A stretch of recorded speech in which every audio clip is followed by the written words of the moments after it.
રાજ્યમાં સ્થાનિક સ્વરાજ્યની ચૂંટણીઓ નજીક છે ત્યારે અમદાવાદ પોલીસ બેડામાં ધરખમ ફેરફાર કરવામાં આવ્યા છે, જેમાં 13 પોલીસ ઇન્સ્પેક્ટરની આંતરિક બદલી કરવામાં આવી છે, જ્યારે બહારથી આવેલા 54 પોલીસ ઇન્સ્પેક્ટરને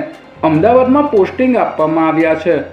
અગાઉ જ્યારે પણ બદલીઓ થતી હતી ત્યારે વચેટિયાઓ અને વગદાર રાજકીય નેતાઓની ભલામણોનો રાફડો ફાટતો હતો, પરંતુ આ વખતે પોલીસ ઇન્સ્પેક્ટરોને પોસ્ટિંગ આપવા માટે ખાસ માપદંડો નક્કી કરવામાં આવ્યા હતા, જેમાં અધિકારીએ કરેલી કામગીરી ઉપરાંત તેમને મળેલા રિવોર્ડ અને સર્વિસ દરમિયાનની વર્તણૂકને ધ્યાને લેવામાં આવી હતી.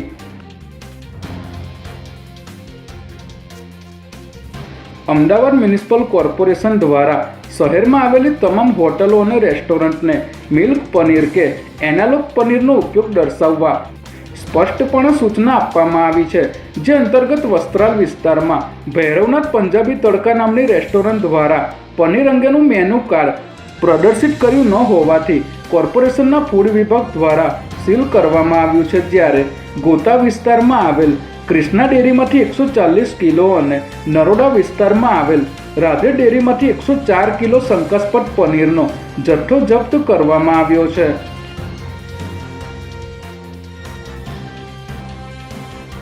અમદાવાદમાં વધુ એકવાર લવ જેહાદનો કિસ્સો સામે આવ્યો છે, જેમાં એમટીએસ બસના ડ્રાઈવર મોહસિન પઠાણે પોતાની ઓળખ છુપાવી મોહિત પટેલના નામે એક વિધવા મહિલાને પ્રેમજાળમાં ફસાવીને દુષ્કર્મ આચર્યું હતું.